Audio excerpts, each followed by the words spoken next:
welcome to the channel. Join us as we delve into the darkest corners of the human experience, sharing spine-tingling true stories that will leave you breathless. Hit that subscribe button and turn on notifications so you never miss a moment of terror. Get ready to be chilled to the bone as we embark on this spine-tingling journey together. My heart pounded like a drum, each beat amplifying the dread gnawing at the edges of my sanity. Sweat trickled down my face, cold and clammy. Fear was a physical entity in the quiet expanse of the store, coiling around me, squeezing tight. Without hesitation, I bolted towards the store's security guard, a burly man named George. He was flipping through a magazine at his desk, a small island of normality amidst the sea of my rising panic. "George," I gasped, words tripping over themselves as I spilled the details. His eyes, initially glazed over with disinterest, widened with each passing second, concern replacing the casual nonchalance. George rose, his large frame casting an imposing shadow under the sterile glow of the overhead lights. He took the receiver from my shaking hands, eyeing the call display with a frown. For a moment, the silence stretched between us, a mutual understanding blooming. We had a serious problem. Slowly, we made our way towards aisle 5, our steps echoing ominously against the linoleum floor. Aisle 5 was our destination, a place now twisted by the whispers insinuation, teetering between mundane reality and a dreadful unknown. As we neared, the overhead lights flickered erratically, like a dying heartbeat struggling against the inevitable. Their offbeat rhythm cast grotesque patterns on the shelves, transforming everyday products into monstrous silhouettes. Fear was a bitter taste in my mouth, growing stronger with each hesitant step. George took the lead, the beam of his flashlight cutting through the murky gloom of the aisle.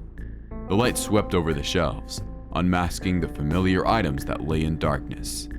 Yet, it did nothing to dispel the eerie feeling that crawled over my skin that we were trespassers in a realm we had no business in. The aisle was empty, devoid of the expected menace. A sigh of relief hitched in my throat, an odd mix of disappointment and relief sweeping over me. That's when I saw it. Tucked between 2 packets of instant noodles was a small piece of paper, the corner just visible. My breath hitched as I gently pulled it out. I could feel George's presence beside me, his breath hitching as he read the notes. The notes, the 3 words etched onto it that would ensure this night would be etched into my memory forever. "You're not alone." The words echoed in my mind, a chilling promise, a threat, a whispered warning. I was not alone, and suddenly, the vast Walmart, a place I had found comfort in its familiarity, felt hostile, each shadow stretching to reach for me, each sound like a potential threat. The whisper in the phone, the silent calls, and now this. I was trapped in a nightmarish reality, the hunter and the hunted within the confines of the store. I held the note tighter, the paper crumpling under the force. But no matter how hard I squeezed, it did nothing to lessen the fear blooming in my heart. In the silence of the store, under the unsteady flicker of the lights, George and I shared a look. A decision wordlessly communicated. This had gone far enough. It was time to call the police. George dialed 911, his fingers a swift ballet over the keys. The ring broke the quiet hum of the store of the phone, the echo vibrating through the still air. Our eyes met, a silent pact of support as we awaited the answer. When the operator picked up, George relayed the events with a calm I envied. Within minutes, the once quiet store was awash with activity. The piercing red and blue lights of the police cars seeped through the glass doors, casting an eerie light over the store's interior. A sense of surrealism wrapped around me as I watched the officers moving around with swift precision. One officer, a middle-aged man with a stern face and empathetic eyes, introduced himself as Inspector Martinez. His quiet assurance did little to quell my anxiety, but his presence felt like an anchor in the sea of uncertainty. Following George's brief explanation, the inspector and his team swiftly initiated their investigation. They traced the call, the eerie whisper that still rang in my ears, to a phone within the store's electronics section.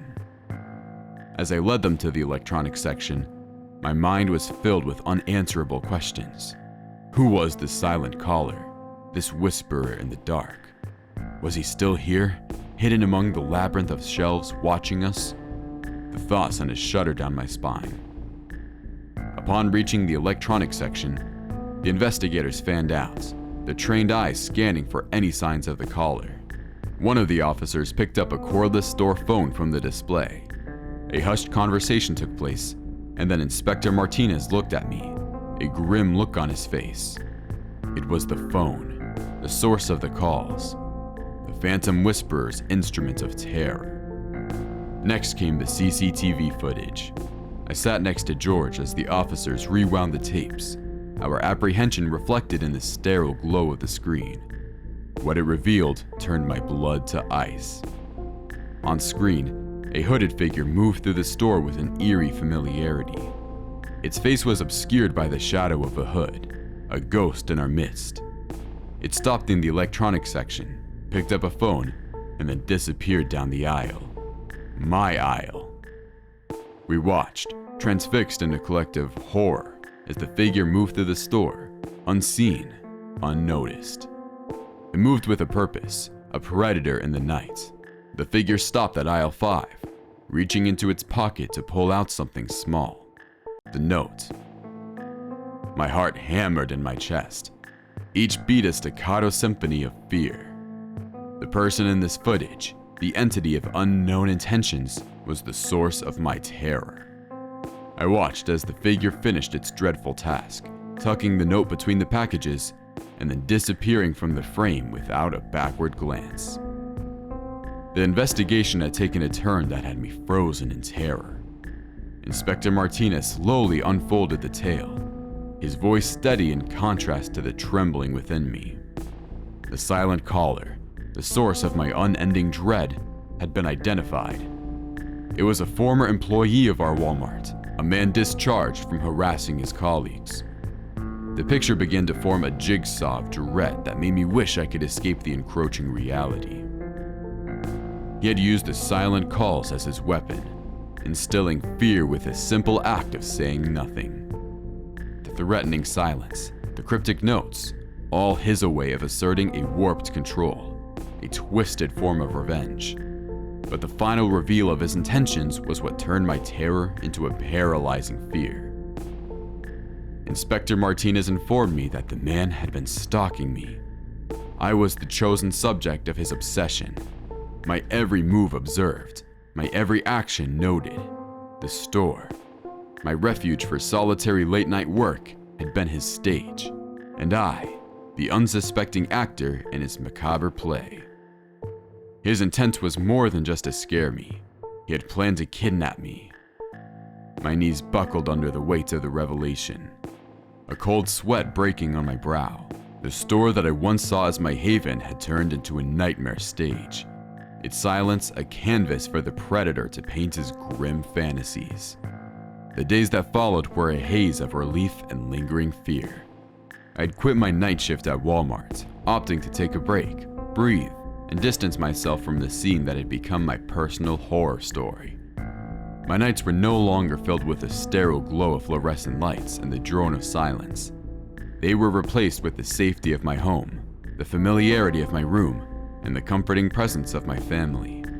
The news of his arrest did bring some solace, a small consolation that justice was being served. My recovery was gradual, the scars of that night fading into lessons of courage and resilience. Thank you for venturing into the darkness with us. If you've survived the terror and want more, make sure to like, comment, and share this video. Until next time, sleep tight. And remember, some nightmares are too real.